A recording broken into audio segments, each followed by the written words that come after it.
coronavirus, and more than 100 inmates have been placed in isolation.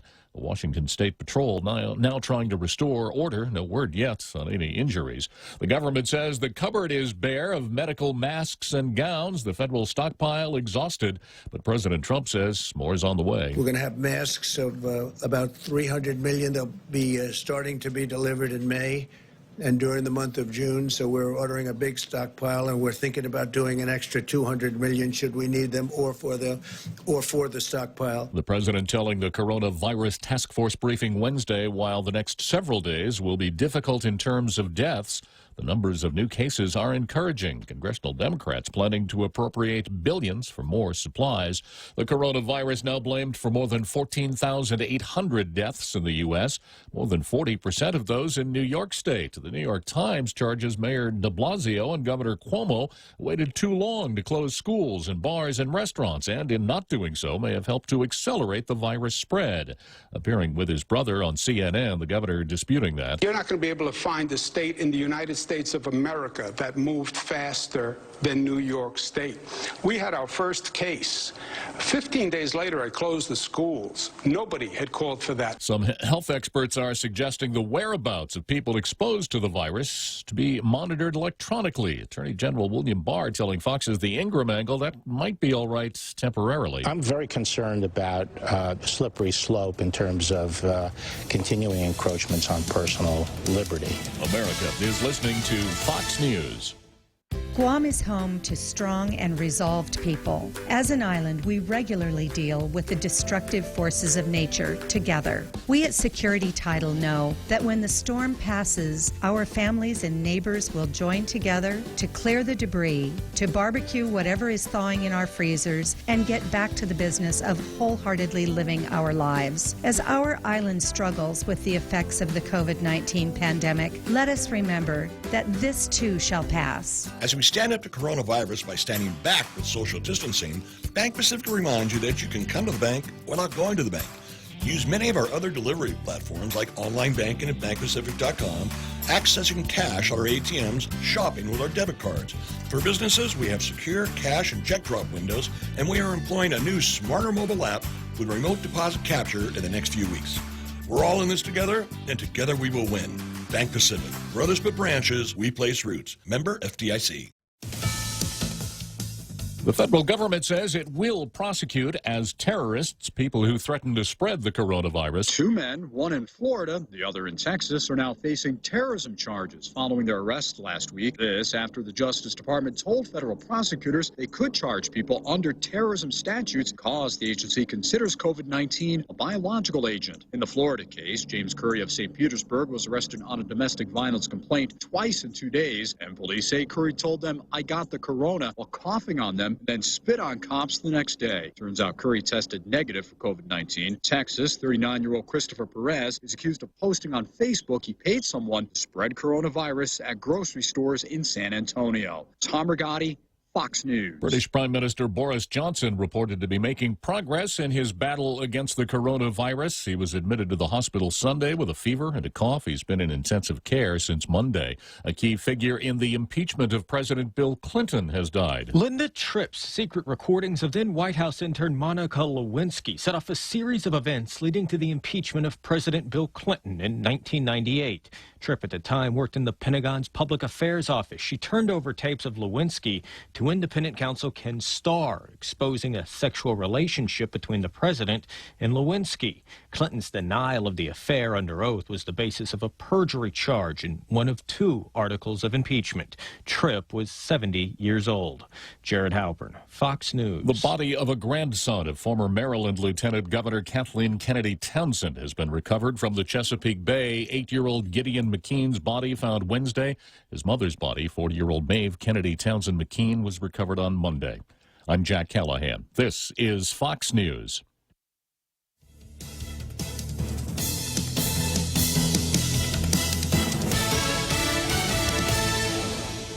Social distancing math. Tossie is infected with COVID-19. She still goes out because she and her friends think it doesn't affect them. Tossie infects 3 friends. Each one infects 3 more. In 30 days, 244 people are infected, including someone's Nana. Most recover, but Nana dies. Reduce your social contact. If you only infect one person, in 30 days the virus spreads to only 4 people. Stay home, stop the spread, save lives. If you've ever struggled for breath, you know what a scary experience it is.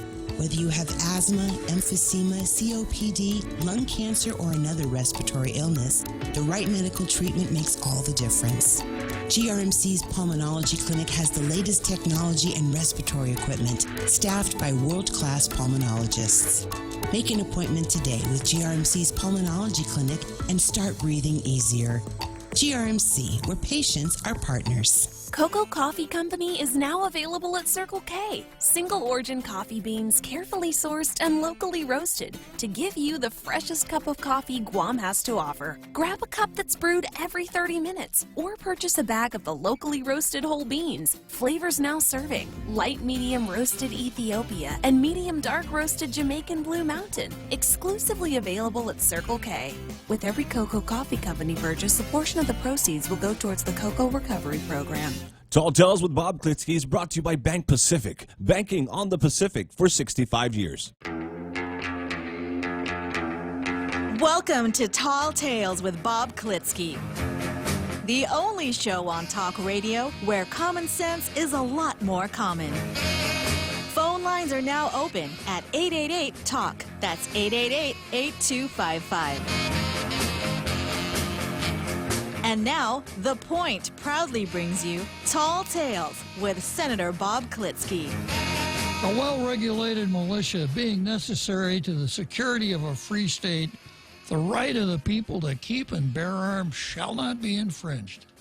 Not today, not tomorrow, not on Easter Sunday, not ever.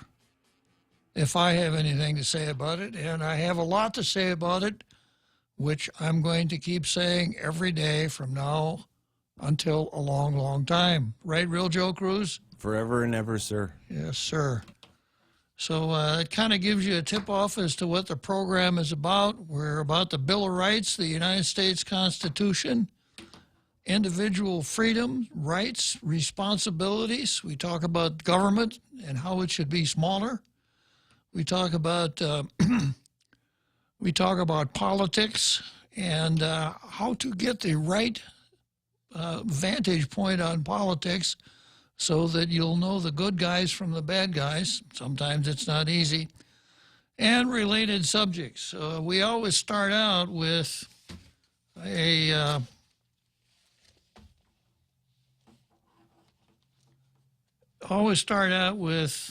a part of the program called Zemi Ikotni.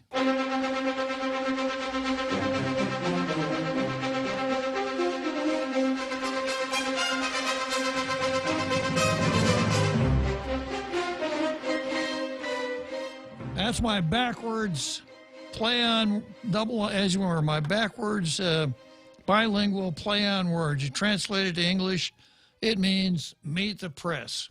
And that's what we do. I evaluate the offerings of our 2 daily newspapers on each editorial page, try to see if they make sense, if they're factually accurate, measure the usage of the English language and English grammar, test the validity of the theories that they present.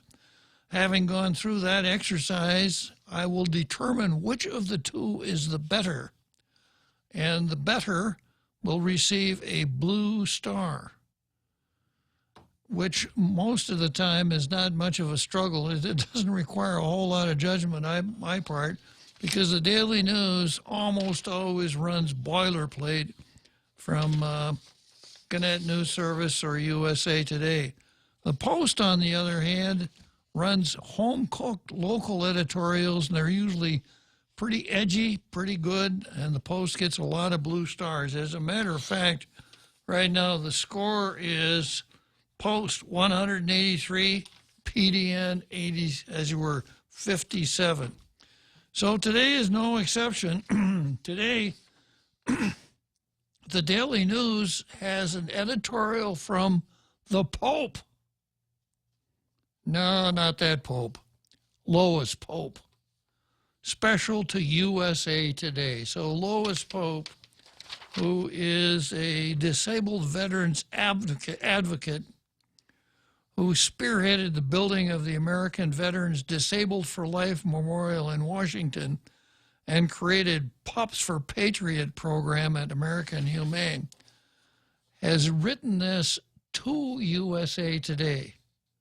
So it's more of the same old thing. And the title is How We Can Help Veterans in Isolation.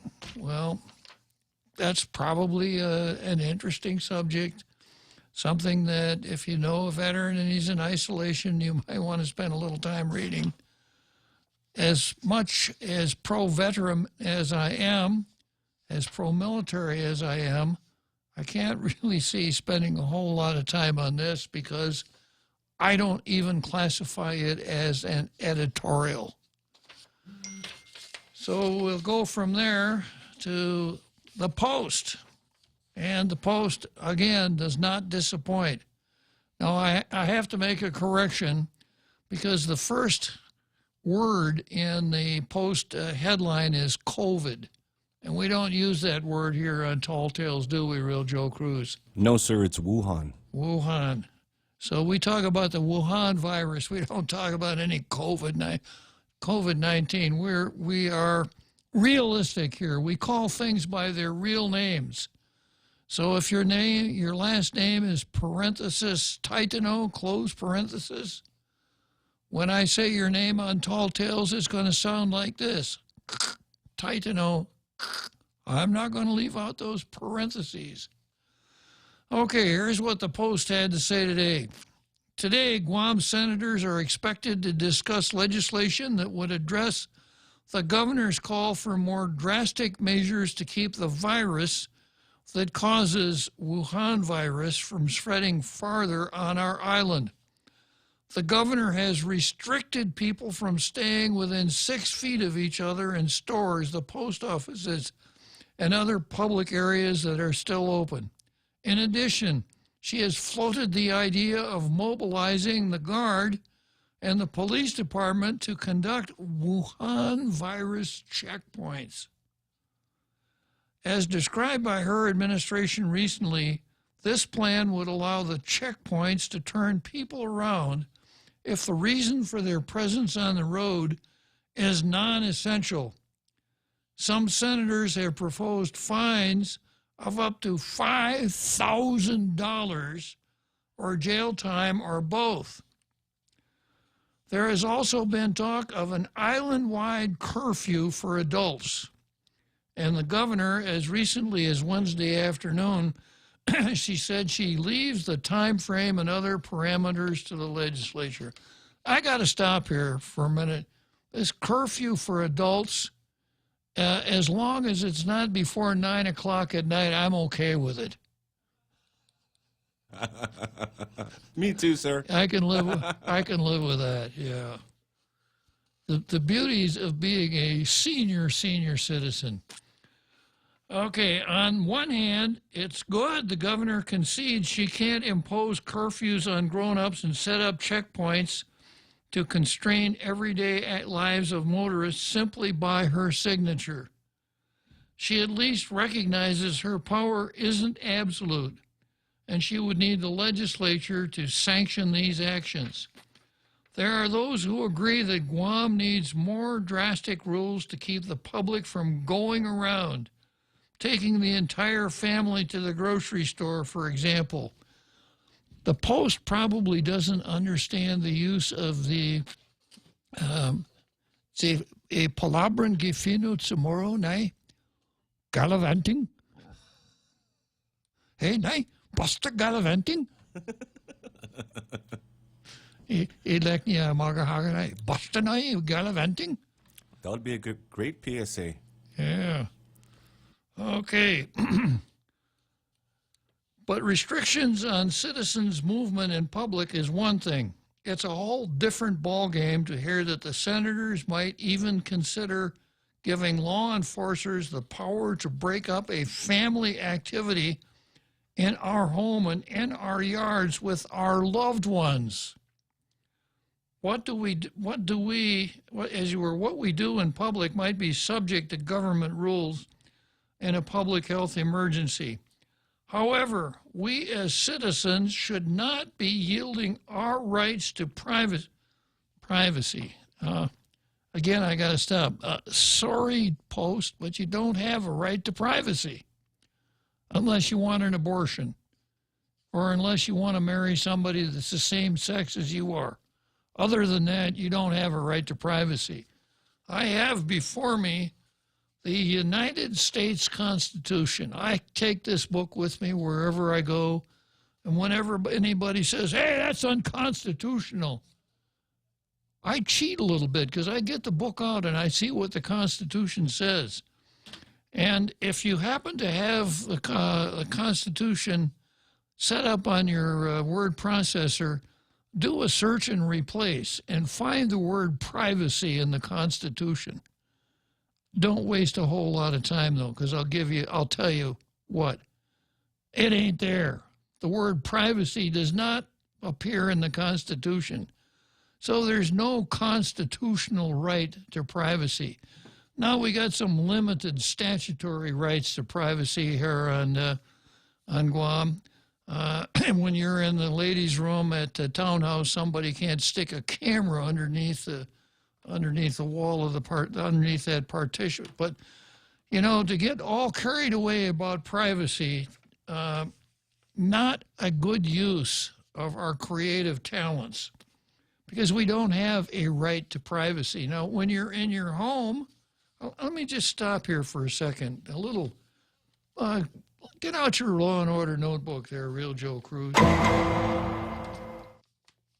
Let's talk about in your own home as an example. Well, in your own home, we've got the Third Amendment. No soldier shall in time of peace be quartered in any house without the consent of the owner, nor in time of war, but in a manner to be prescribed by law. So that means that the governor couldn't move a couple guardsmen into your house to keep an eye on you. But there's the Fourth Amendment, the right of the people to be secure in their persons, houses, papers, and effects against unreasonable searches and seizures shall not be violated. So you have a right to be secure in your house, and you can't be seized, or you are free from unreasonable searches and seizures. So the part here about your house is correct. Citizens should not be yielding our rights to protection from unwarranted Wuhan virus intrusions into our homes. And we are protected by the Fourth Amendment to the United States Constitution. But our right of privacy is not what's in play there. Going on, we hope the senators and governors know where to draw the line between public good in a climate of Wuhan virus fear and respect for our constitutional guarantees from unnecessary intrusion into our homes and lives.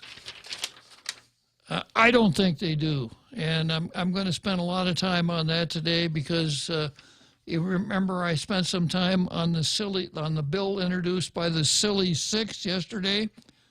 Well, the Silly Six might have heard some of the clamor about the $5,000 fine, the bright object that attracted everyone's attention.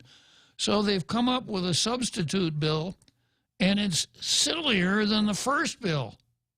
So let's hope that they don't keep trying to fix it. How does that old saying goes? If it's not broke, we'll fix it. Something like that, yeah.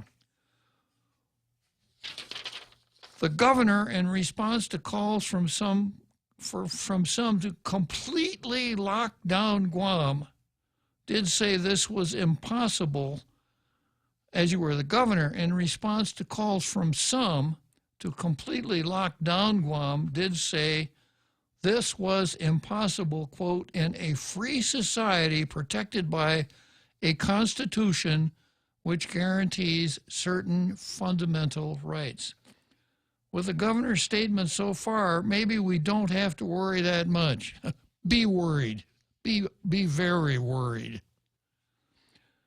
And I believe these are serious measures necessary to save human lives. Yet I cannot ignore the fundamental rights of individuals to the legitimate role the legislature must play in this process, Leanne Guerrero stated during a press briefing Tuesday. We can hold the governor to her commitment. Now we turn to the senators. Soon we'll know if we can trust them to be straightforward with us and do the right thing. I'm going to get ahead of the program and tell you from what I've seen and what little bit I saw this afternoon, the answer to that is no. Okay, it's Blue Star time. Can I have a drum roll there, Real Joe Cruz? Not much suspense today. The Blue Star.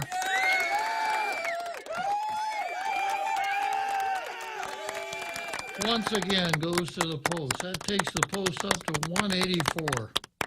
Good show, Guam Daily Post. Okay, next we turn to the card. Next we turn to the card.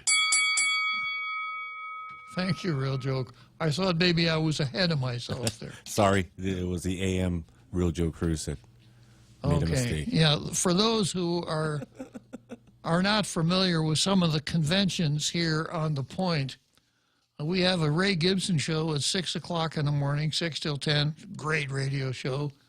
And then, of course, we have another really great radio show here at 4 in the afternoon called Tall Tales. And the same person is the producer for each of those shows. It's the Real Joe Cruz. So we have the Real Joe Cruz AM and the Real Joe Cruz PM. And you told me it's kind of like some kind of cough medicine? Dayquil and NyQuil, sir. Dayquil and NyQuil, yeah. By the way, did you hear Ray this morning say Titano? I did, yeah. I was so proud of him. Yeah. he could Gostongo y fino tall tales, yeah. Say Ray. Yes. Yeah, that was good. Okay, so the card. This is what I've got on the card for this afternoon. I've got the Democrats versus the GOP. I've got the government versus the territorial fisc. I've got the silly six versus civil liberties. And then some holdovers. Helen Middlebrick versus perceived wisdom. Andrew and Bill O'Reilly versus big government. The Village Vigilance Committee versus Lou. So I'm going to start out here with the Democrats versus the GOP. And that's a product of this legislative session that finally started this morning. And in case you forgot or in case you didn't notice, the reason the legislature finally went in session was because Jim Moylan finally figured out how to communicate with Tina Rose Monia Barnes, the Speaker of the legislature. And apparently none of the usual methods work. Email, telephone, Facebook, Telegram. Put a note in a bottle and throw it in the ocean. None of these things work. So Jim finally figured out how to do it. You must put a sign on your chest, about a 2x3 sign, and stand in the lawn out in front of the legislature. This is the way you communicate with the Speaker of the legislature. So when Jim did that, finally said, you got to have a session, Tina Rose finally decided that she would. This was so dramatic that it caused our poet laureate to come up with one of his classic limericks that goes like this. Who knew Jim's placard would pique Tina's mood so troubled and bleak? A short and sweet session will cure your depression. We'll even use speakers speak. Speakers speak meaning the necessity to stand in front of the legislature with a sign. in order to communicate with the speaker. That's what speakers speak means. Okay, so we go to Republicans versus Democrats, or Democrats versus Republicans is probably better. As lawmakers gathered this morning to engage in an emergency session, Republican senators are calling foul. Yeah, now they should be listening in to the seventh inning stretch this afternoon, shouldn't they, Real Joe Cruz? Yes, sir. Yeah, somebody, you could holler foul during the seventh inning stretch and people would say, this guy really knows his baseball, right? Yes, sir. Uh-huh. So Republican senators are calling foul against a late-night agenda that they say excluded input from the minority party. Quote, unbelievable, stated a joint release from Minority Leader Klitzkie, Assistant Minority Leader Munya, Minority Whip Senator James Moylan, and Democrat fifth columnist Will Castro.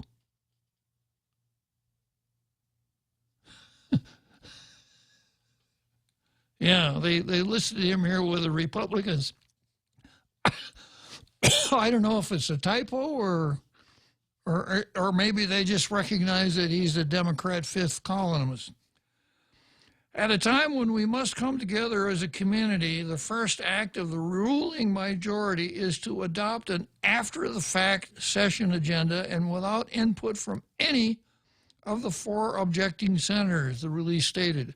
Now, I guess Senator Mary Camacho thought it was okay because there are 5 Republicans, including Senator Mary Camacho. All 4 senators have bills they've authored and would like to contribute to assisting Guam residents, the release states. People's lives are on the line. Our economy is on life support, and the legislature's leadership's first step is to ramrod legislation to suit a political party. We'll keep the people informed of any progress of our efforts to expose and undo this act of injustice upon the voice of democracy and the injustice upon the voice of the minority, the release stated. Klitzkie previously said she would attempt to include Bill 319 on the session agenda. This bill, among other things, proposes a temporary reduction to the business privilege tax, would create an income tax refund deposit fund, appropriating $20 million into the fund. That attempt failed this morning. Vice Speaker Talina Nelson said the bill was not aligned with the standing rules. Well, let me stop here. And just from what I've read here, I suspect it doesn't align with the standing rules. There is a concept called germane. All of the subjects in a bill must be germane. A bill, in other words, must address a single subject. So you can't have a bill, for an example, you can't have a bill that appropriates $20 million into a fund, and then another section in the same bill reducing the business privilege tax. You can't do that in accordance with the standing rules. And I can't remember the number of the bill, but the Democrats themselves did the same thing. I wrote a letter to the editor of the Daily News, and I went down and testified, and I spent a lot of time jabbering about it here on Tall Tales. The Democrats introduced a bill that I called the kitchen sink bill. It was supposed to be about election reform.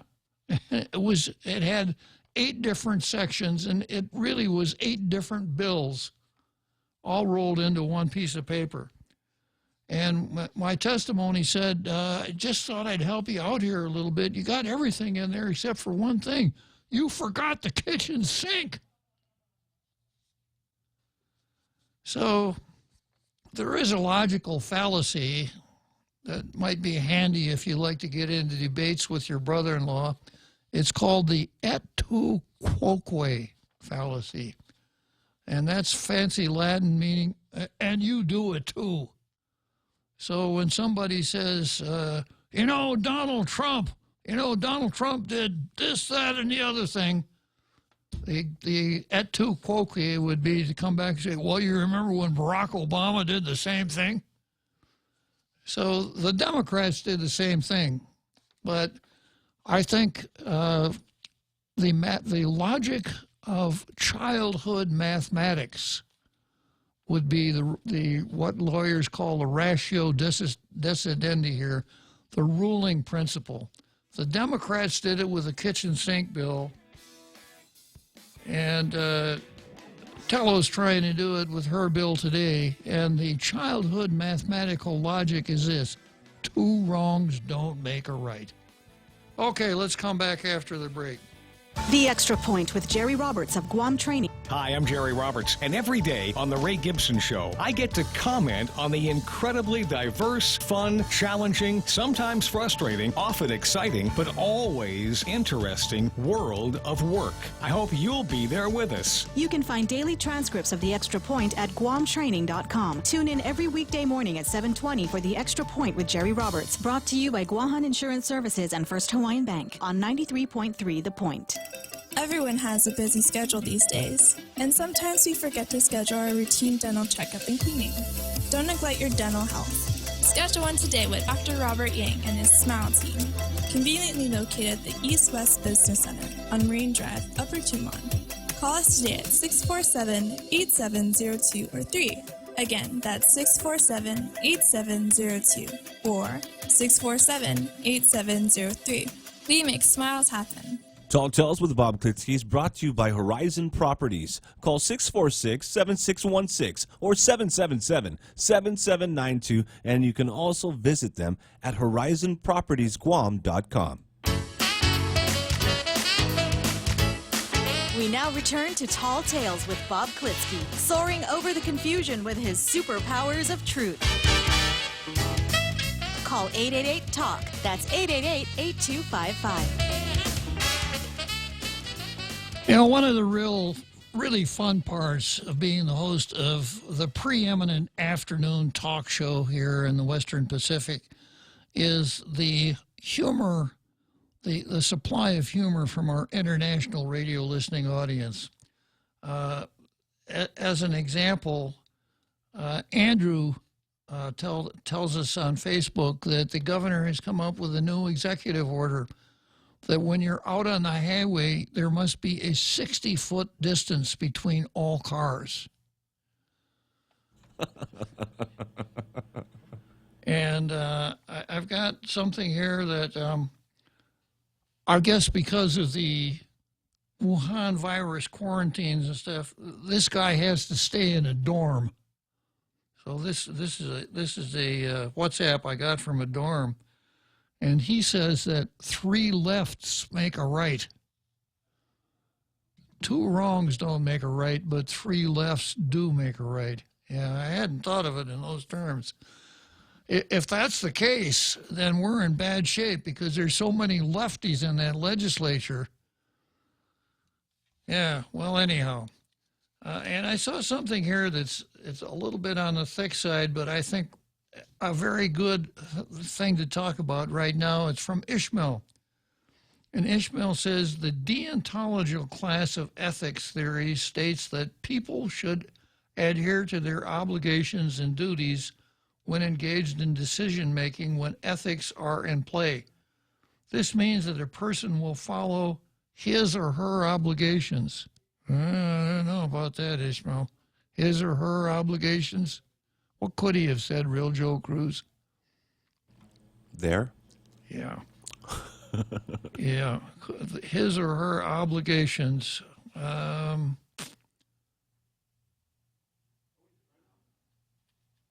duties when engaged in decision-making when ethics are in play. This means that a person will follow his or her obligations to another individual or society because upholding one's duty is what is considered ethically correct. For instance, a deontologist will always keep his promise to a friend and will follow the law. A person who adheres to deontological theory will produce very consistent decisions since they will be based on the individual set of duties. And that's the conservative, and I would hope the Republican approach. The conservatives follow the deontological approach. They have a set of principles that they hold are correct and true and must be adhered to at all times. Now, the other theory is the teleological approach. The word tele, T-E-L-E, kind of tells you what it's about. The teleological approach looks down to the end result and then works backwards from there. So that's pretty much the Democrats. So the Democrats, the lefties, the liberals would say, well, that stuff that Bob reads every day, like that Second Amendment, that was good then, but that was then, this is now, and we're so much smarter now, and that's not going to lead us to the result that we really, really want. So we shouldn't pay any attention to that. So I'm glad you pointed that out, Ishmael, and I would hope that every deontologist feels comfortable here on Tall Tales. Okay, back to this news story here.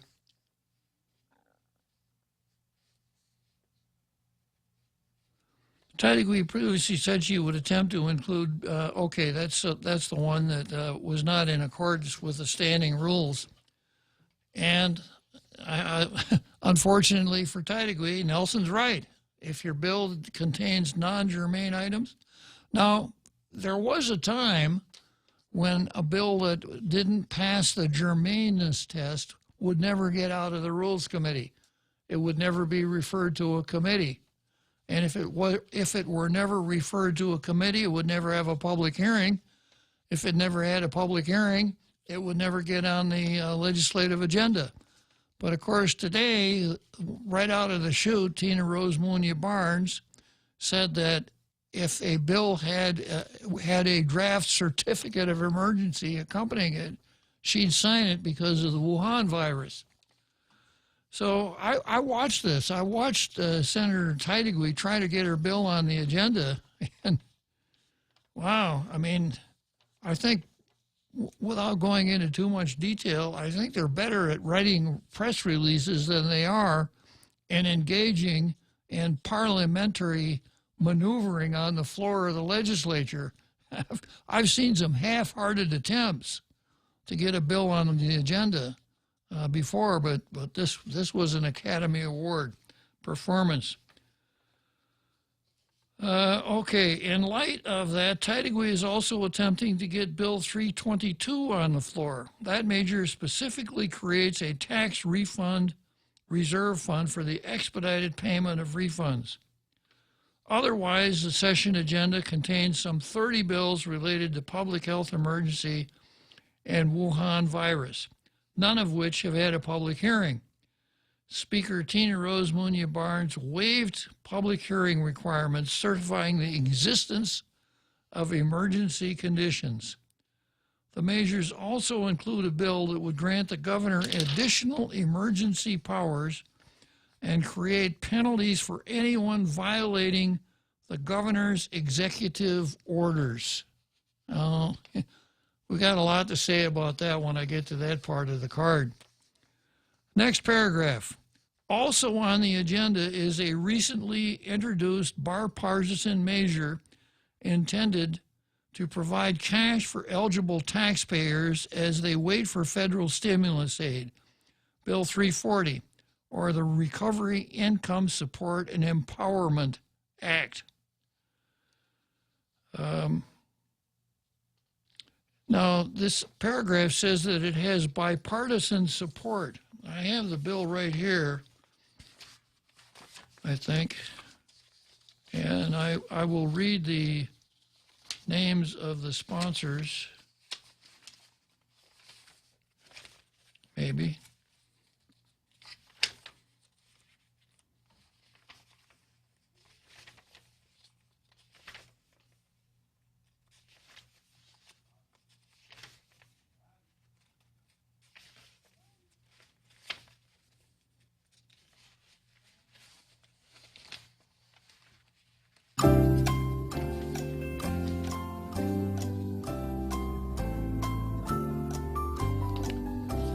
You know, I had the bill. Oh, wait a minute. I do have the bill. Yeah, it's right here in front of my... Yeah, I have the bill. Excuse me, Real Joe Cruz. Okay, I'm going to spend just a minute on this, and then I'll go to Dr. Poole. Yeah, the paragraph says that the bill has bipartisan support. So I'll read the names of the sponsors. We've got Raging Bisco Lee, Tina Rose Munya Barnes, Joe San Augustine, Kelly Marsh Caetano, Amanda Shelton, Jose Pido Terlahi, Talina Cruz Nelson, Teresa M. Terlahi, and William M. Castro. I don't see any Republicans on that list. Did you hear the name of a Republican? No, sir. No. There's no bipartisan support there. If you're counting William Castro as a Republican, you better ask for a recount. Okay, let's check in with Dr. Tom Poole here. Good afternoon, Tom. Good afternoon, Judge. I just wanted to just offer that, you know, as much as I love and respect you, and that's a great deal indeed, and respect Senator Jim Moylan, if you two succeed in stampeding the legislature into holding a session where they take away our civil liberties for reasons that, as near as I can tell, are almost totally lacking in scientific merit, I'm not going to be thanking you. I'm going to be wondering why this had to happen. Yeah, it's a good point. You know, and looking at the rearview mirror, perhaps we could look at those times when the legislature wasn't in session as the golden days of government on Guam. I'm pretty worried about this one, Judge. I really am. I suspect that in veterinary medicine, you subscribe to the same principle that MDs subscribe to, which is, first of all, do no harm. Yes, sir, the Hippocratic Oath. Yeah, so I suspect that Jim and I violated that particular precept. All right, Judge, thanks for letting me put in my 2 bits. Well, and one more, you know, as a doctor of veterinary medicine, I suspect that you are very well acquainted with the principle that sometimes the best thing to do with a sleeping dog is let him lie. Let him lie. That would have been, yeah, I wish you'd have been whispering in Jim's and my ears with that bit of advice last week. Okay, thank you, Judge. Thank you, Doctor. Yes, sir. Yeah. What is the old saying? Don't wish too hard for something. Your wish may be granted. Yeah. And it's bad. When I get into that part of the card, you'll see what I'm talking about here. So there's no bipartisan support for that bill. You can't count Will Castro as a Republican. He was the minority leader, but he got so cozy with the Democrats that all of a sudden he wasn't the minority leader anymore. I suspect there was a coup, and he was dropped as minority leader, and for cover came forward and said, I'm going to run for Congress. And he's been very close to the Democrats ever since. This bill is no exception.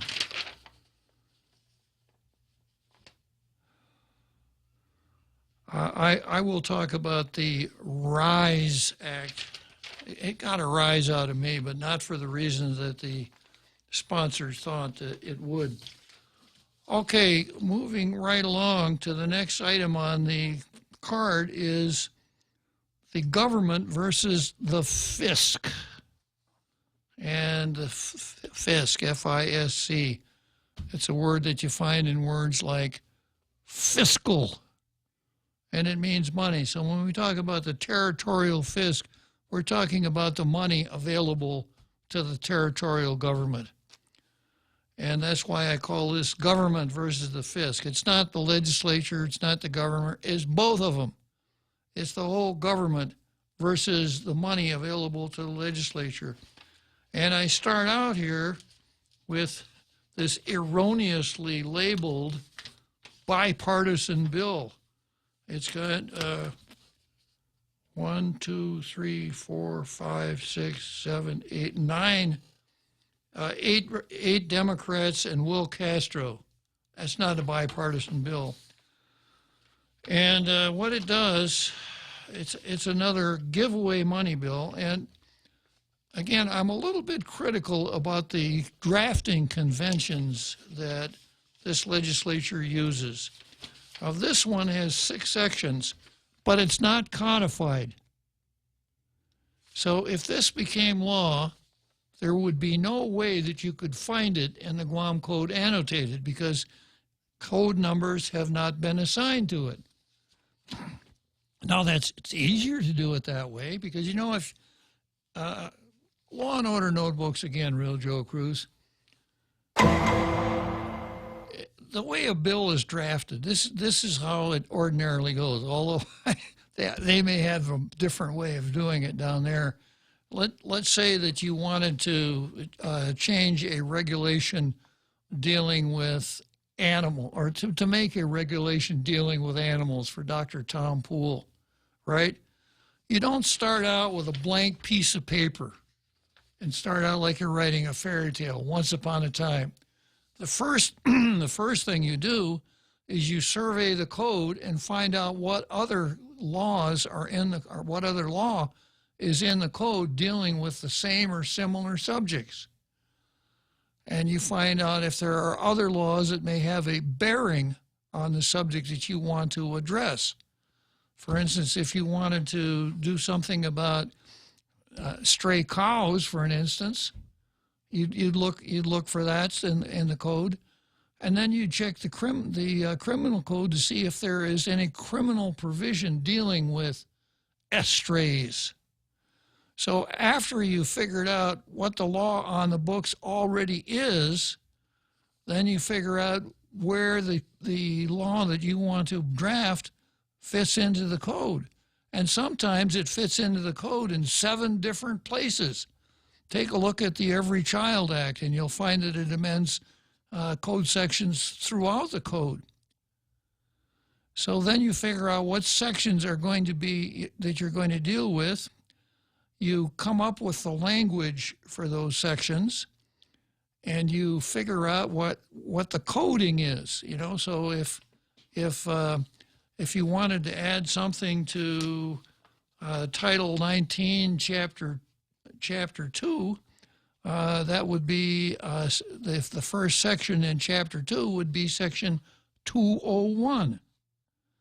So maybe you look for the first open number. Maybe there are 9 sections in Chapter 2, so you add a new Chapter 10, as it were, a new Section 10. This is the thought process that a draftsman goes through when he drafts a bill. But not this time. Section 1, short title. Section 2, establishing of the fund. They didn't even codify the sections in their bill. So, yeah, it's easier. You could understand a properly drafted bill is not something that is not quite as easy as writing down your grocery list. It takes thought and it takes work. But this is much easier. You don't have to, all you do is you start out with that blank piece of paper and write out what you think the law should be. No code sections, etc. So I start out when I see something like that, and I have a dim view of the bill before I even start to read it. And then I turn to the end, and of course, it has an effective date section. Section 6, this act shall become effective upon enactment. Miraculous. I can beat up on this bill here in about 1 second. One of the easiest ways to prevent the spread of COVID-19 is to wash your hands with soap and water for at least 20 seconds. Let this message help you time it. Start soaping up now. The virus can survive in the air for 3 hours, on copper for 4 hours, on cardboard for 24 hours, and on plastic and stainless steel for 72 hours. Disinfect phones and common household surfaces like tables, doorknobs, light switches, countertops, toilets, faucets, and sinks, desks, including computer keyboards and kids' toys. Choice Broadcasting reminds you to stay safe and stay clean. You can rinse now. GRMC's cardiology department treats most complex heart problems. In our catheterization lab, cardiologists use imaging equipment to treat clogged arteries that can cause heart attacks or heart failure. We perform balloon angioplasty, stenting, and other life-saving cardiac procedures. If you suffer from a heart condition, have your provider refer you to GRMC's cardiology clinic at 645-5500. GRMC, where patients are partners. Tall Tales with Bob Klitzkie is brought to you by Security Title, providing solutions for complex real estate transactions.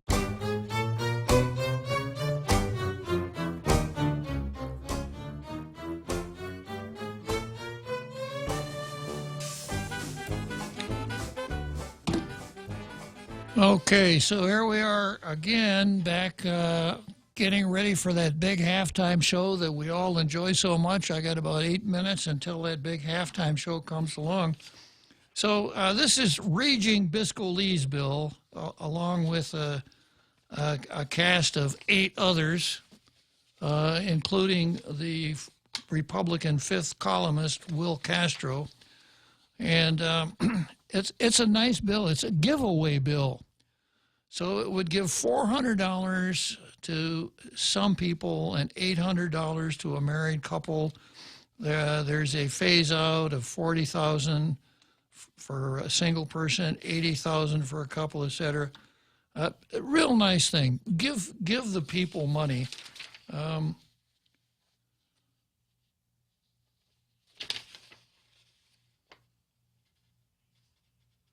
And it's the money that goes to eligible persons, and to be an eligible individual means you have filed a return for tax year 2018.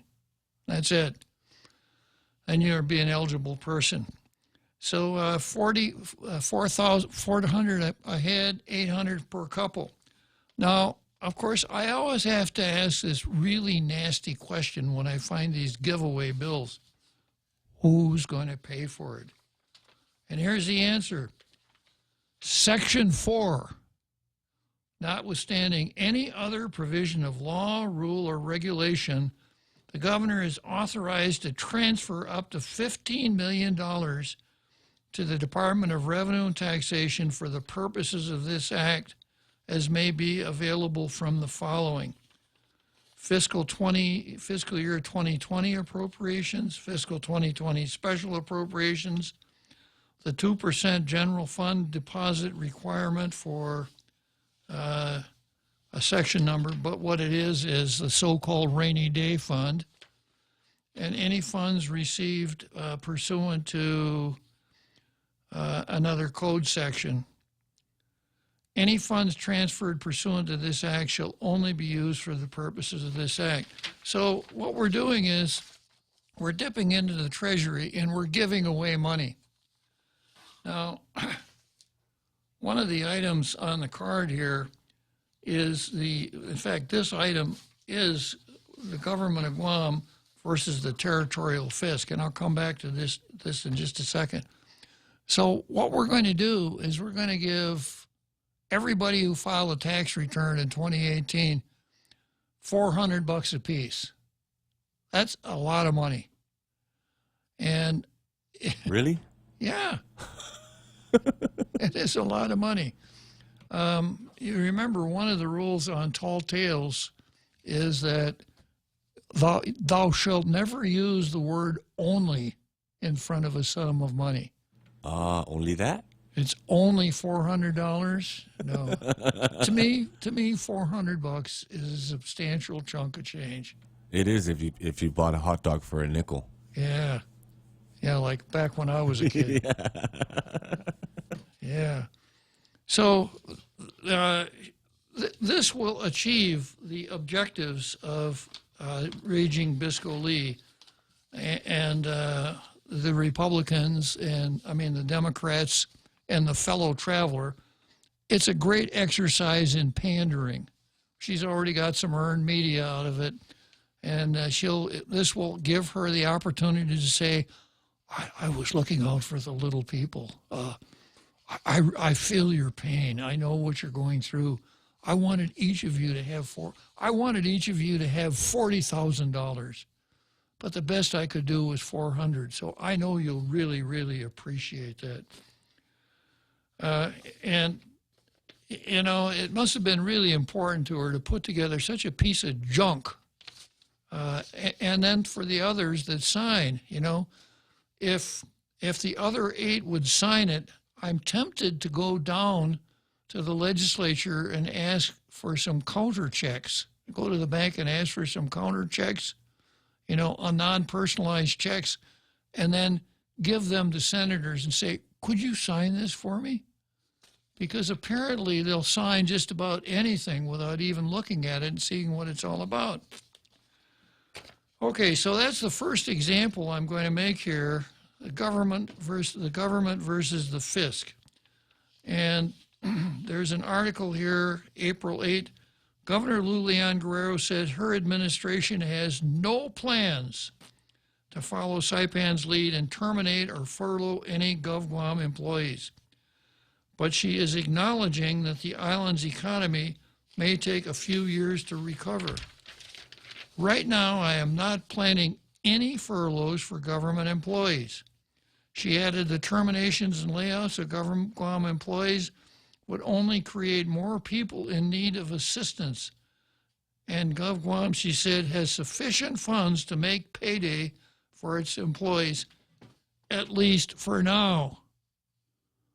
Now, I wonder if Lou would like to try out for the part of Scarlett O'Hara in the movie Gone with the Wind, which I'm sure you've seen, Real Joe Cruz. Yes, sir, I have. Now, do you remember at the very end of the movie, after Rhett Butler walks out of her life and that things are looking pretty bad for Scarlett O'Hara, and she's pretty down, and then she looks up and she says, I know what?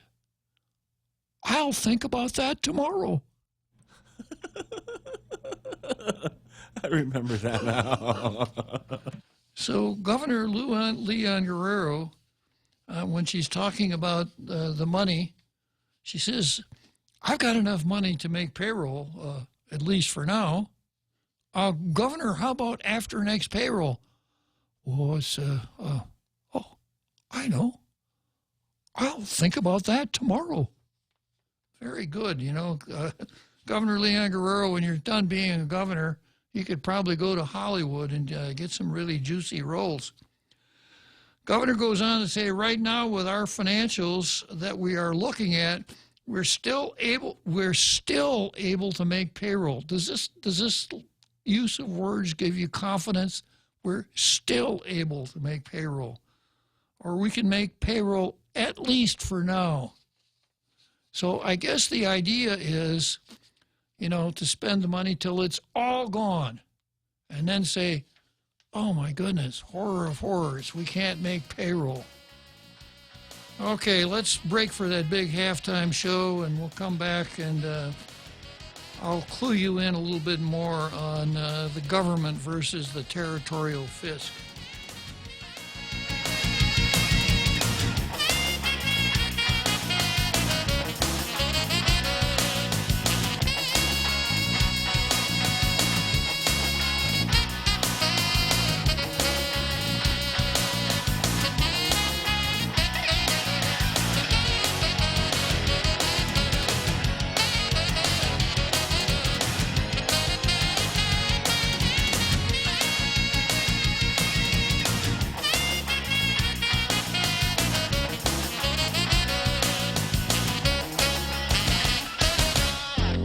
The Point is KUSG, Hagåtña, Guam, 93.3 FM and 104.3 HD3.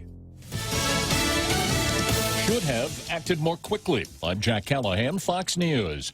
The New York Times charging that indecision and inaction helped to fuel the explosive outbreak of the coronavirus in New York City, suggesting 50 to 80% of the infections could have been prevented if schools and bars and restaurants had been closed a week or two earlier. The article says the initial efforts by New York to stem the outbreak were hampered by their own confused guidance, unheeded warnings, delayed decisions, and political infighting. The cases cases here continue to rise, but at a slower pace, with more than 151,000 in New York State, more than 81,000 in New York City, and 6,268 deaths, 779 in the last 24 hours, the highest total to date. Fox's Rick Leventhal, Governor Cuomo disputing that report, saying no state acted faster. 14,800 deaths in the U.S. blamed on the virus, but Vice President Pence tells Fox's Hannity the outlook is improving. What we're beginning to see in New York, in New Jersey, and Louisiana, and elsewhere is evidence of stabilization. I think the American people can be encouraged. If we all continue to do our part, we could be in a very different place by the end of April. The CDC issuing new guidelines to let essential workers potentially exposed to the virus return to work with precautions. State troopers putting down a disturbance by inmates at a state prison outside Seattle, which broke out after more inmates tested positive for coronavirus. About 100 inmates in the recreational yard making that disturbance regarding COVID-19. Officials inside say that they did not stop when they were asked to, so they were forced to take other measures involving pepper spray and involving sting balls. Reporter A.J. Javanal of Fox Q13 in Seattle. America is listening to Fox News. As we stand up to coronavirus by standing back with social distancing, Bank Pacific reminds you that you can come to the bank without going to the bank. Use many of our other delivery platforms like online banking at bankpacific.com, accessing cash at our ATMs, shopping with our debit cards. For businesses, we have secure cash and check drop windows, and we are employing a new smarter mobile app with remote deposit capture in the next few weeks. We're all in this together, and together we will win. Bank Pacific. Where others put branches, we place roots. Member FDIC. Guam is home to strong and resolved people. As an island, we regularly deal with the destructive forces of nature together. We at Security Title know that when the storm passes, our families and neighbors will join together to clear the debris, to barbecue whatever is thawing in our freezers, and get back to the business of wholeheartedly living our lives. As our island struggles with the effects of the COVID-19 pandemic, let us remember that this too shall pass. Virtually exhausted, the federal stockpile of personal protective equipment. Surgical masks, shields, and other gear needed to protect frontline medical workers all nearly gone from the Strategic National Stockpile. The House Oversight Committee says about 90% of it's been sent out to state and local governments. But Vice President Mike Pence tells Fox's Hannity the administration's working to make sure our healthcare workers in America have the resources, the protective equipment, the ventilators to be able to provide the level of care to people that are struggling. Oversight Chair Carolyn Maloney said the administration is leaving states to scour the open market for scarce supplies and failed to use the Defense Production Act to procure critical supplies. In Washington, Jill Nato, Fox News. There's another sign that cabin fever may be the next outbreak. Toilet paper has become a hot commodity amid the coronavirus outbreak. Store shelves have been wiped clean, leaving many flushed with anger. That stress extending into the home of one family in Southern California. The Los Angeles County Sheriff's Office is charging a Santa Clarita Valley man with assaulting his own mother. This after Adrian Yan accused his mom of hiding a secret stash of the coveted paper, and things escalated from there. According to market research firm Nielsen, toilet paper sales nationally jumped about 213% in March compared to that same period a year before. Tom Graham, Fox News. The Saudi-led coalition fighting Iranian-backed Houthi rebels in Yemen announcing Wednesday its forces will begin a ceasefire starting Thursday. That's a step that could pave the way for the first direct peace talks between the two sides that have been at war with one another for more than 5 years. Asian stock markets closing Thursday mixed, higher in Shanghai, lower in Tokyo. Dow futures are trading more than 130 points higher. I'm Jack Callahan. This is Fox News. Family Finance has been serving the people of Guam since 1959, and they'll continue to be there for you in the years to come. Whether you're looking to get a personal loan for that summer vacation or paying off those long overdue bills, Family Finance has got you covered. Apply for a personal loan from $1,000 up to $3,600 by calling Family Finance in Agutya at 475-4545, Upper Tumon at 647-5626, or in Dededo 633-4473. Family Finance, serving the people of Guam since 1959. One of the easiest ways to prevent the spread of COVID-19 is to wash your hands with soap and water for at least 20 seconds. Let this message help you time it. Start soaping up now. The coronavirus can't survive and multiply without a host, so don't give it that chance, especially if you're more susceptible to serious complications. Groups at higher risk include the elderly, those with impaired immune systems or asthma, or who are pregnant. Practice proper social distancing by staying 6 feet away from others. Choice Broadcasting reminds you to stay safe and stay clean. You can rinse now. Cocoa Coffee Company is now available at Circle K. Single origin coffee beans carefully sourced and locally roasted to give you the freshest cup of coffee Guam has to offer. Grab a cup that's brewed every 30 minutes or purchase a bag of the locally roasted whole beans. Flavors now serving: light medium roasted Ethiopia and medium dark roasted Jamaican Blue Mountain. Exclusively available at Circle K. With every Cocoa Coffee Company purchase, a portion of the proceeds will go towards the Cocoa Recovery Program. Tall Tales with Bob Klitzkie is brought to you by Bank Pacific, banking on the Pacific for 65 years.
So I wish I were a cartoonist so I could draft up a mime that have become so popular in this digital age.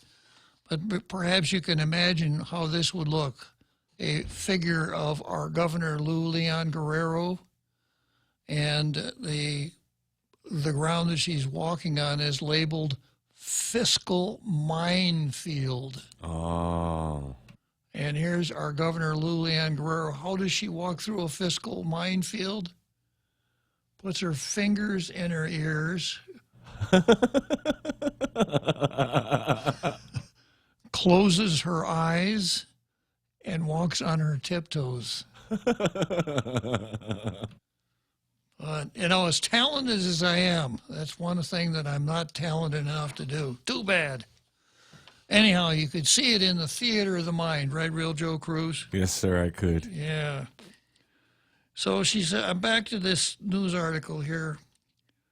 Right now, with our financials that we're looking at, we're still able to make payroll, and I'm trying as best as I can to keep the employees employed. That's really important, of course, because I think that's the most balanced and prudent way to deal with this. Now, I understand what she's saying, but I just have a feeling there are literally thousands of people who are out of a job.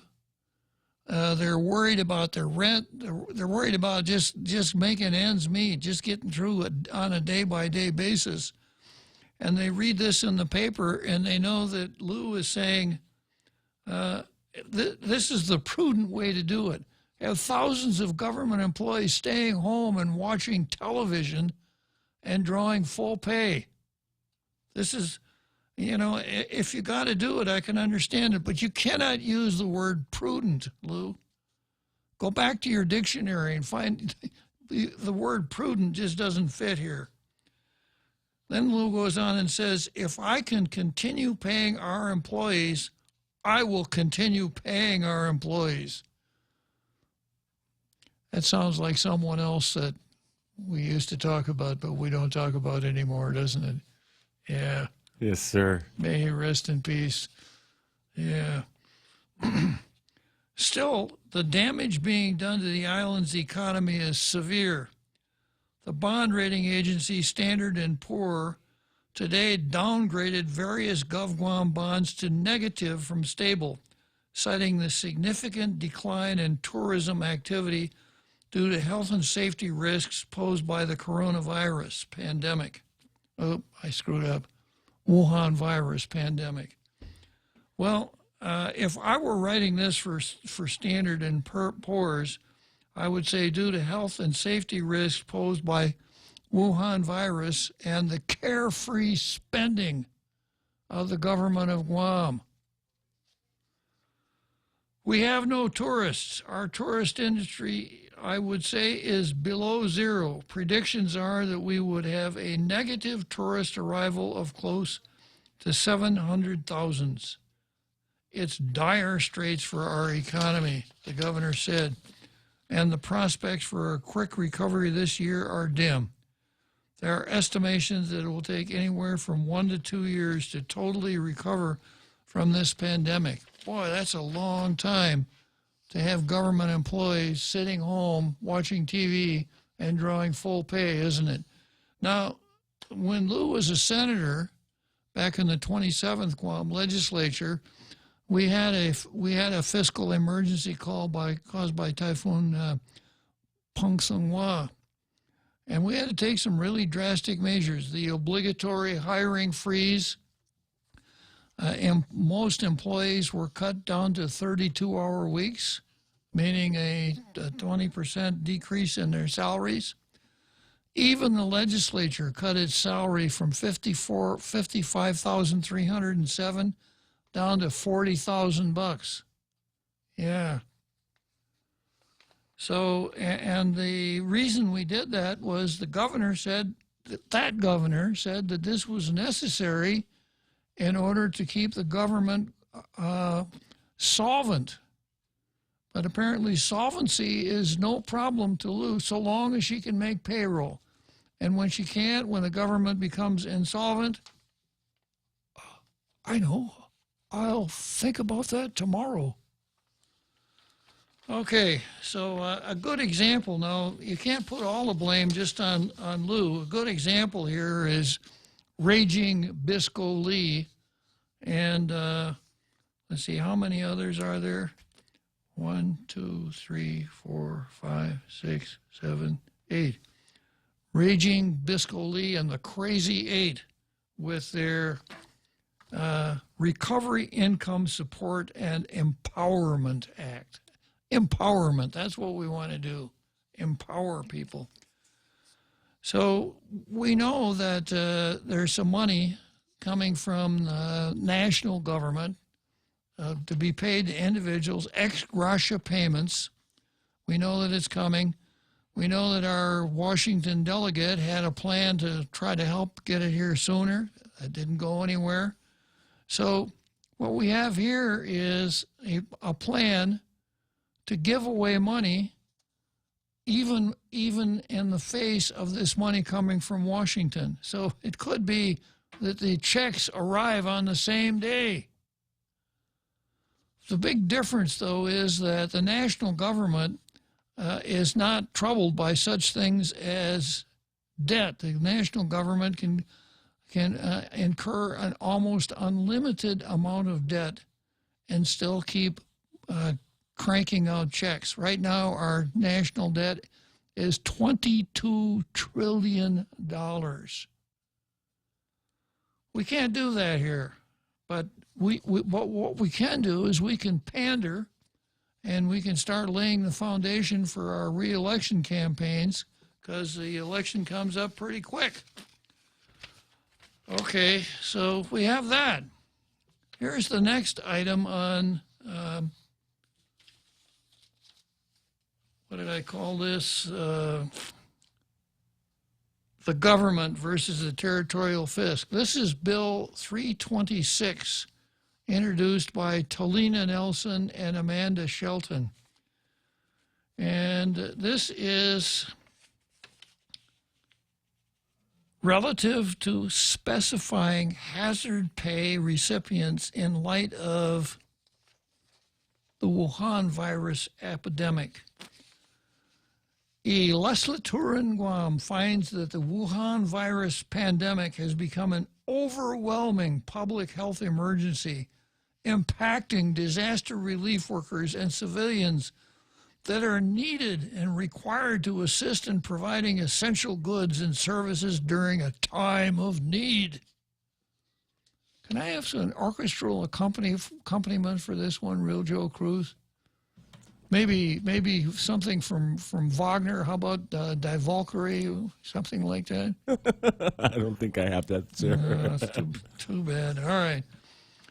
It is the intent of a legislature in Guam to provide uniform guidelines within the law to make provisions for extension and specification of hazardous duty pay differential to employees who perform work which involves exposure to hazardous conditions during the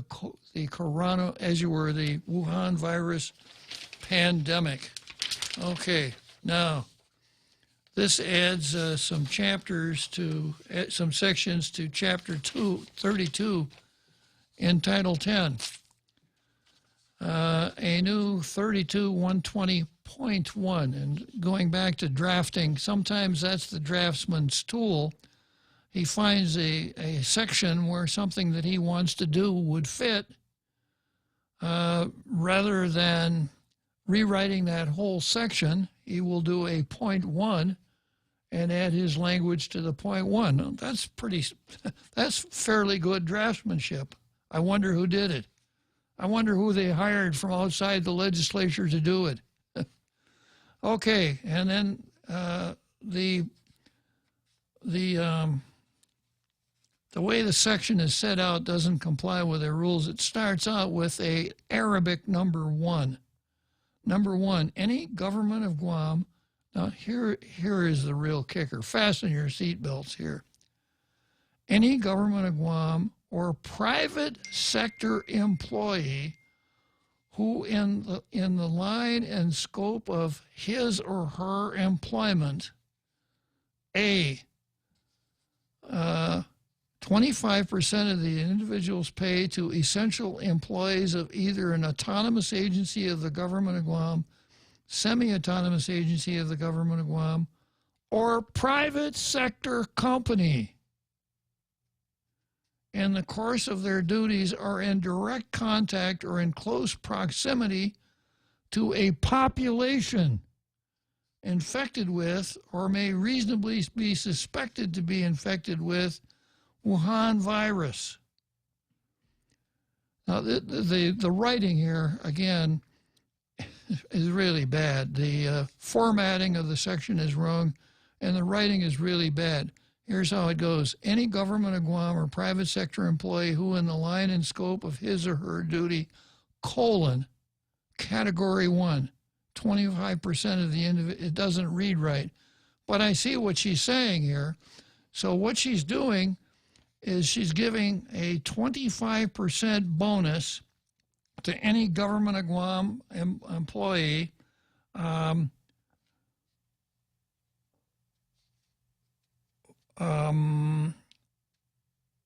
who in the course of their duties are in direct contact or in close physical proximity to a population infected with or may be reasonably be suspected to be infected with Wuhan virus. So that means anybody in the government of Guam who's in close proximity. Now, close proximity has to be about 6 feet, because you can't be any closer than 6 feet to anybody for any reason, right? That makes it really tough on the surgeons at Guam Memorial, I'll tell you that. So anybody in that situation gets 25% bonus. And then there's a 15% bonus for people who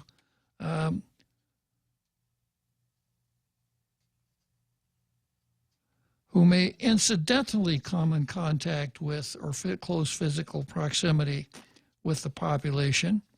And then there's 10% for those positions who can't telework and are mandated to perform their duties at physical work sites predetermined by their agency heads as required in response. In other words, the so-called essential employees. So everybody gets 10%. Some get 15, some get 25. But she's also telling private sector employees that they have to do the same thing. So that means that everybody that's working right now, I guess you and I are eligible for it, Real Joe Cruz, because it says private sector company whose positions do not allow them to telework. Can you telework, Real Joe Cruz? No, sir. Yeah. And are mandated to perform their duties at physical work sites. Are you mandated to perform your duty? Oh, yes, sir. Yeah. Predetermined by their agency heads, required by the government's response to the pandemic. So our agency head has required us to do this, right? Yes, sir.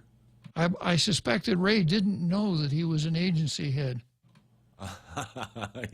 I have a feeling that Ray has probably spent most of his life avoiding being an agency head, not working for the government of Guam, right? True, sir. It's probably the last thing on his bucket list is to be an agency head. So, you know, the chutzpah of Talina jumping in and telling private sector employees, you got to pay you got to pay almost all your employees 10% more. Now, these are the private sector employees who are saying, please don't raise that minimum wage. Please don't raise that gross receipts tax. Now, most of them are going to get stuck with 10%. Some will get stuck with 25%. That's really, really bad. And it shows you that at least two senators, Nelson and Shelton, should never have anybody who's in business even think about voting for them. Now, that's really bad. But here is the worst part of it. Hazardous pay shall be retroactive to the date of the governor's executive order 2020-3 relative to declaring a state of emergency. So that's what, 2.5 weeks ago? Yes, sir. So here you are, Mr. Small Businessman, right? Let's say you got an auto shop and let's say you got 5 employees and you had to raise your minimum wage and you had to pay, your gross receipts went up, and now you find out that you owe your employees, according to this bill, an extra 10 or 15% going back 2.5 weeks. What? Tom Poole is exactly right. This is legislative lunacy. If I could coin a phrase, this is legislative lunacy. Now, getting out your Law and Order. I don't think that you can enact a statute that requires a private employer to raise salaries retroactively. You can do it currently. That's the power of the minimum wage. But why would any right-thinking senator even come up with such a silly idea? I suppose in their warped way of thinking, well, it's only fair because people are saying, you know, we're doing things for the government. How about the private employees? It's only fair that we help them out too. Yeah, with somebody else's money. Okay, I suspect that our Carl is no happier about this than I am, correct, our Carl? Yeah, I'm not happy. I'm not a happy camper, and I'm not even a businessman. But, you know, I think they're unintentionally giving us glimpses into the mindset, you know, of our legislators, you know, just a complete disconnect from everyday people. Now, big businesses, maybe they might be able to figure out a way to do this, but many small businesses have shut. They've shuttered their doors and windows. They're getting little to no revenue. They're basically in the process of going out of business. So just picture these people hanging on by their fingernails on the edge of a cliff, and then up come the two senators and start stomping on their fingers. I mean, you can't make this stuff up. You know, it just illustrates that they have no clue about what business people go through, and have not even run a lemonade stand. You know, all they see is money coming in the till, the cash register, and they assume there's a secret drawer where all of that money slides into the owners and managers' pockets, and there's no bills, there's no utility bills, there's no inventory they have to buy, there's no maintenance, there's no repairs, there's no mortgage they have to pay, there's no leases, nothing. It all slides into these greedy owners' pockets, and it's just so wrong. And they're there to rescue. And all you have to do, the workers. The only thing necessary for the employees to get a raise is just pass a law. Nothing to it, Exactly. right?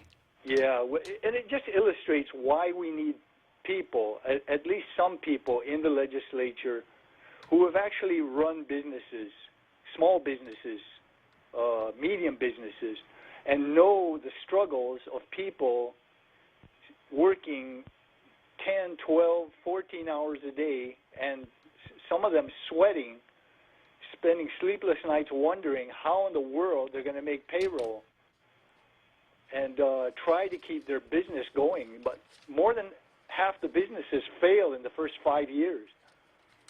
And they have no clue. They bought into this myth about, evil business people. Most of them are small business people. And they work their hearts out to try to keep their business afloat. And we're just getting live demonstrations of this complete disconnect with reality. In addition to the other demonstrations, demanding that stores wall off so-called non-essential items, they're unintentionally they're giving us demonstrations of what the priorities are, for this legislature. And the only hope to me is a so-called part-time legislature. I prefer to call them a focused legislature because the part-time model forces them to focus on essentials and drop the nonsense and the trivia. And it will entice in people who have actually done something, accomplished things, run businesses, improved efficiencies in government agencies they've been with, people who have accomplished things and improved the places where they've worked at. I see no hope outside of that. And as Ken Leon Guerrero has said many times, 41 states have part-time legislatures, so we have no excuse.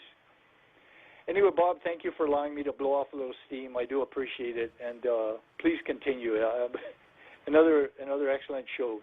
Okay, thanks for calling, Carl. So, they really have pulled the curtain back here and showed us how the central planners, the socialists, would run a government if they had all the control. It's not enough that private sector employers are having a really tough time. The government has to come along and help them and tell them how much to pay people that have been exposed to hazards, and then make it retroactive. So this is as big a failure as Raging Bistro Lee's bill. If you have a chance, go to 326-35 and just pretend you're a fourth grade teacher grading someone's writing assignment and see what you find out. It's very poorly drafted. The use of the language is very poor. The formatting is not good.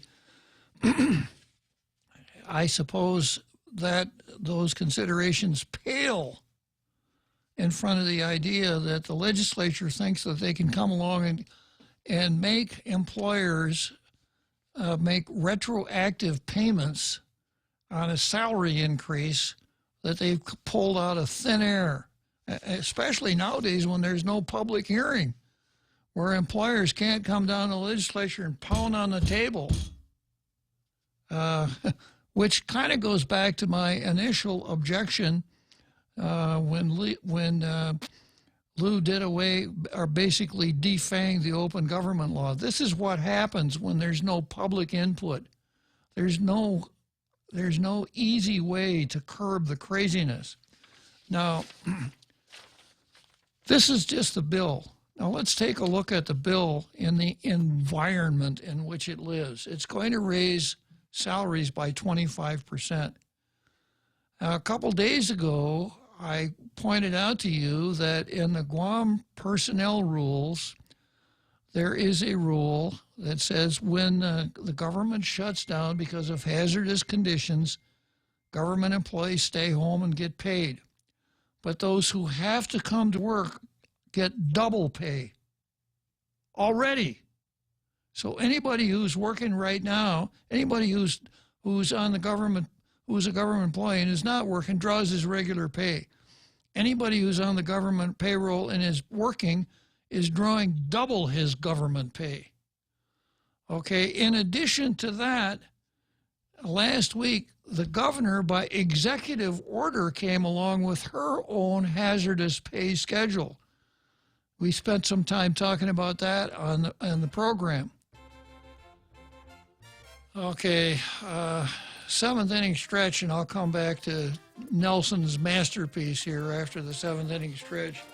The Extra Point with Jerry Roberts of Guam Training. Hi, I'm Jerry Roberts, and every day on The Ray Gibson Show, I get to comment on the incredibly diverse, fun, challenging, sometimes frustrating, often exciting, but always interesting world of work. I hope you'll be there with us. You can find daily transcripts of The Extra Point at guamtraining.com. Tune in every weekday morning at 7:20 for The Extra Point with Jerry Roberts, brought to you by Guahan Insurance Services and First Hawaiian Bank on 93.3 The Point. Wow, nice smile. So perfect and all. Thanks. I owe it all to Dr. Robert Yang and his Smile team. They do wonders for a healthy, happy mouth. Got teeth? Don't wait until they hurt. Schedule your routine checkup and cleaning with Dr. Yang and his Smile team. Suite 119 in the East West Business Center, Upper Tumon. Call 647-8702 or 3. The best thing that happened to teeth since toothpaste. Dr. Yang and his Smile team. They make smiles happen. Tall Tales with Bob Klitzkie is brought to you by Horizon Properties. Call 646-7616 or 777-7792. You can also visit them at horizonpropertiesguam.com.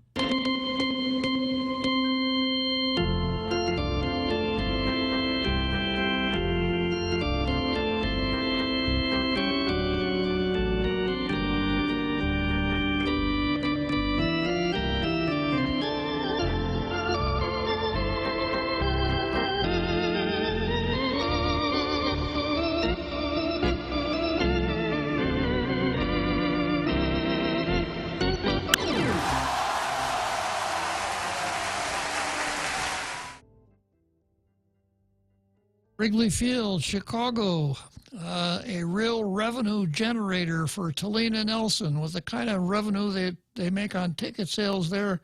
She could give everybody a 25% raise.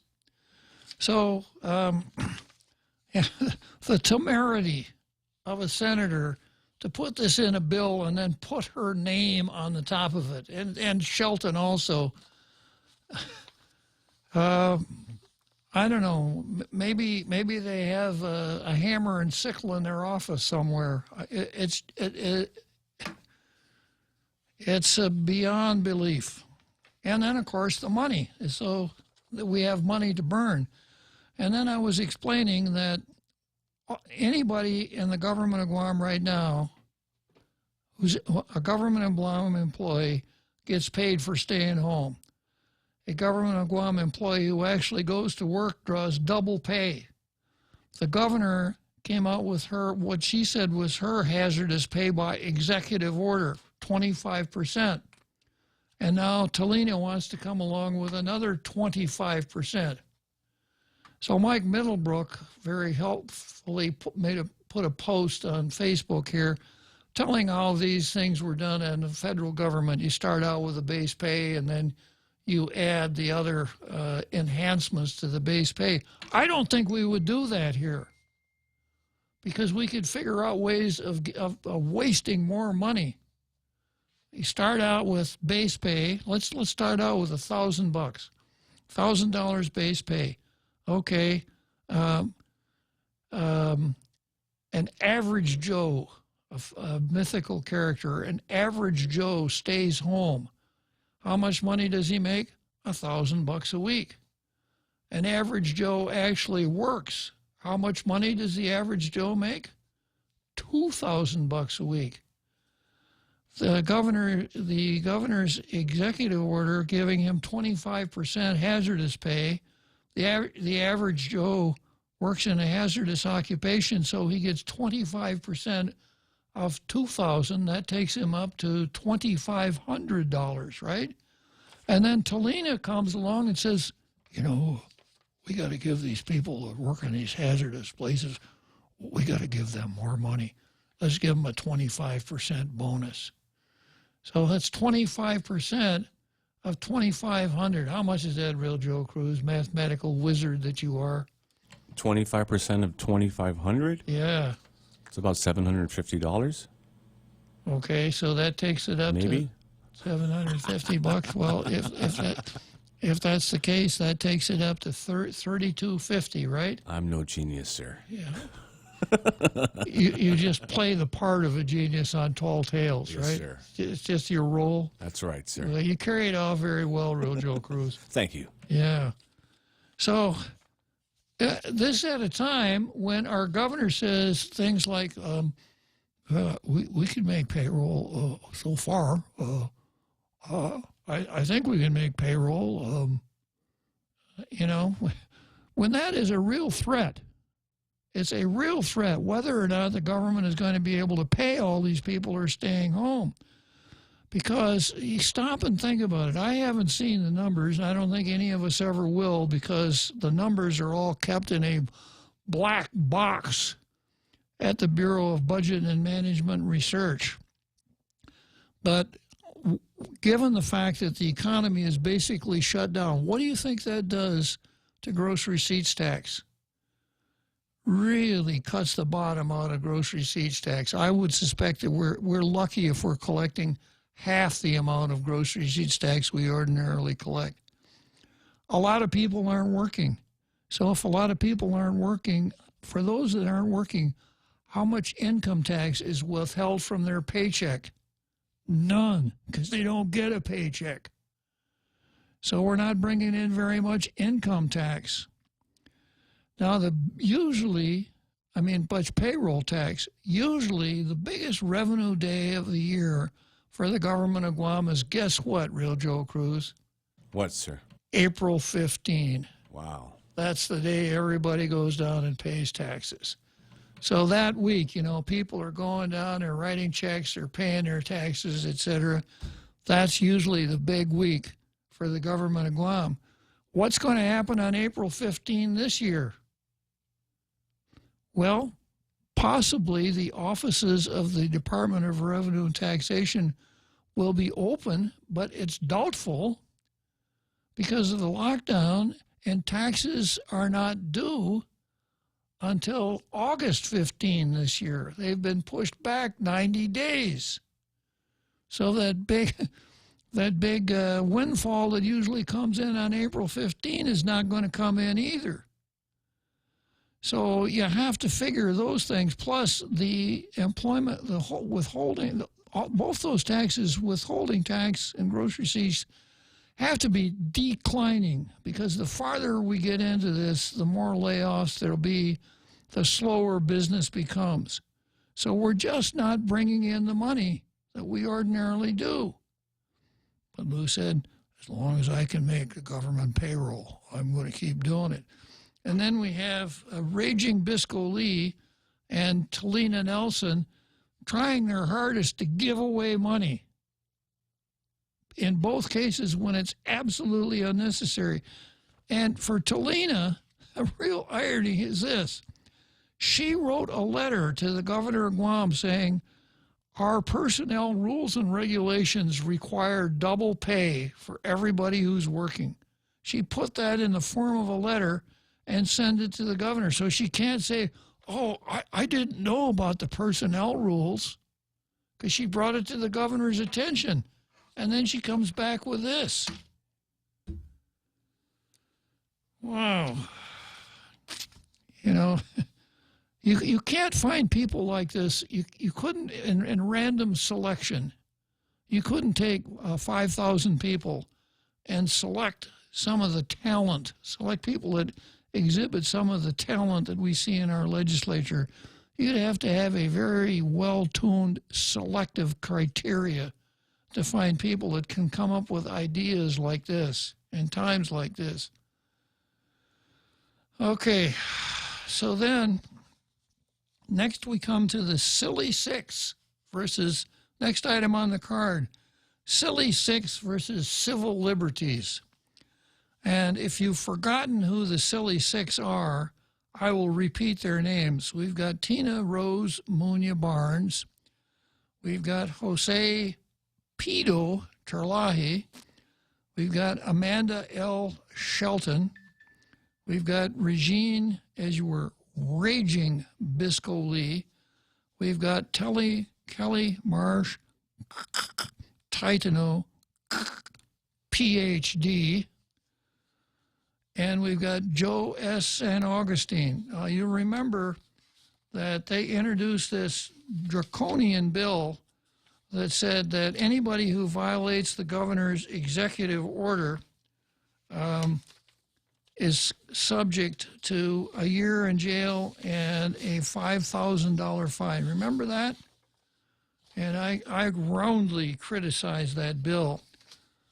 I didn't get into the size of the fine because I knew everybody out there in our international radio listening audience would jump on that like a duck on a June bug. It's outrageous to even think in terms of a fine that high for that kind of violation. It's kind of like overtime. You were guilty of overtime parking. That'll be 1 year in jail and a $5,000 fine for the first offense. If you ever do it again, we're going to really sock it to you. All right, let's see who I've got here. I got another Joe on the line. I wonder if another Joe is calling because I made reference to an average Joe. And that's not you, another Joe. You're not an actually, that's the way it started out. You're just an average guy living an average life. But you're not an average Joe. You're another Joe. That too. Yeah. So, okay. Okay, Bob. What in all your years of experience and sage wisdom, who do you think we should turn to as an example of alternative sources of revenue outside of course, from our local population, but also from other places around the world? What's your first choice? Well, my first choice would be to quit wasting the revenue we've got already, obviously, because I've made this point before. No matter how much money comes pouring into the Treasury of Guam, if we don't reform our spending habits, it's not going to make any difference. We're just going to go farther into debt. So, and I've said this a million times, it's not money that we're lacking, it's restraint. So I would concentrate on restraint, not more revenue. And you've heard me say this before too, Real Joe Cruz. What we need to have, what I want to see, is an effective, efficient government operating within the rule of law on at least a break-even basis. If we had that, and if we had a government, only enough people in the government to do that, then our private sector could thrive. But as it is, the private sector is carrying around all this dead weight called the government of Guam. It's amazing that a government that's entitled to all of the federal income tax paid within its borders can't live on that. Can you imagine what would happen if someone said to the governor of Minnesota, Governor, we'll let you have all the income taxes paid in Minnesota, but you have to repeal all your local taxes. How long would it take the governor of Minnesota to sign up for that one, another Joe? You said California? Minnesota. Oh, sorry, Minnesota. I don't know how Minnesota compares to California, but California is like a cash cow for the country. If Minnesota compares to California, I'd say keep all our taxes that we collect. Yeah, if they could keep all the income, because that is big bucks, and that's what we get. That's what we're supporting our government with here, is basically the federal income tax with a sweetener called the Section 30 funds. And then our local politician, well, it's an unfunded federal mandate. There's no such thing as an unfunded federal mandate when you get to keep all of the federal taxes. Hey, Uncle Bob, can I ask you a question? Uh-huh. Remember when some of these economists like the chairman of the Fed, they were saying stuff like going out in a helicopter and throwing money out of the helicopter. That's of course, that's in the context of investing in the private sector, right? That's what most likely what they meant, right? No, I think what they meant is what we're seeing right here, throwing these two bills by Nelson and Raging Lee. Just throw money, just like we have a bushel basket. We know that people are out of work, so we'll walk down the street with a bushel basket full of $100 bills, and we'll throw it out like we're feeding the chickens. That's their approach. I think, Uncle Bob, the sooner that there's the opportunity to let the people get back to work, that's the best case without risk of spreading infection. That's probably the best case we have.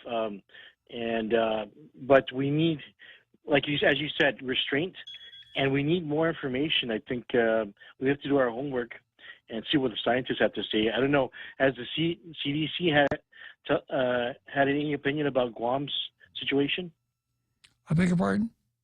The Center for Disease Control, have they had any opinions about Guam's situation with the infection? Not that I'm aware of.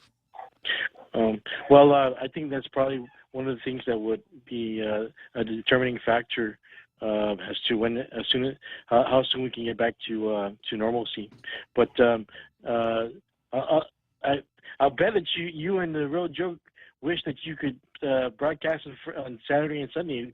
Now there's no tall tales tomorrow, another Joe, and this is going to be the 3-day weekends are really tough on the Real Joe Cruz and I. No tall tales for 3 days. It's tough. Okay, Uncle Bob. Thanks for your time. I'll just keep listening. All right. Okay, so we're coming down the home stretch. Jack, I'm going to squeeze you in on the home stretch right after we leave Churchill Downs. Rärnim. Paraus utsia rerewesemwer COVID-19 ika coronavirus. Förriwisum omko sapnafeten. Kopo betsökkyn, kopo riveriböts, me kopo wannefits. Toa seriaravas pura pakkökyra, tsöydaan isemmun. Esa porkotsu ike tsuffegen. Esa porkapong, esa porfarropats ike kareffigen ngiri arabas. Kiitsi ponnaudiunarim. Arapara betsökkyder iris. Anna fava sösö, om teiso, me ammogo kiobogo viennim. Paryn faitavin. Arapara rivöts, kopo kyky vattapa arabas. Toru boom murira varto sirireri veirisin.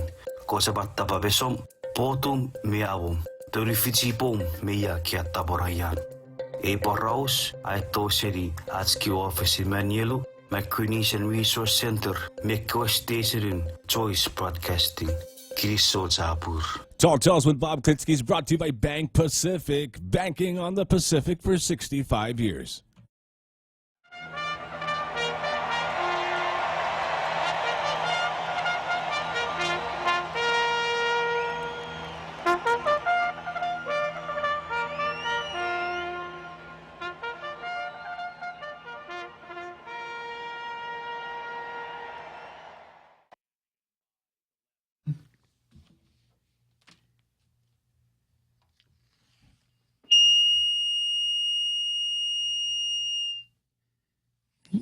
little trouble with my mic. Okay, here we go. Yeah, this outrage here with the names Shelton and Nelson on it reminds me of the old Mark Twain. It's attributed to Mark Twain. No citizen's life, liberty, or property when the legislature of this territory is in session. Yeah, and good Senator Moylan should also be reminded, be careful what you wish for. That's very true. So, listen, about this stay-at-home order and the social distance, the 6-foot social distance. There's a big problem with it. You have the stay-at-home order. That's the foundation that you have.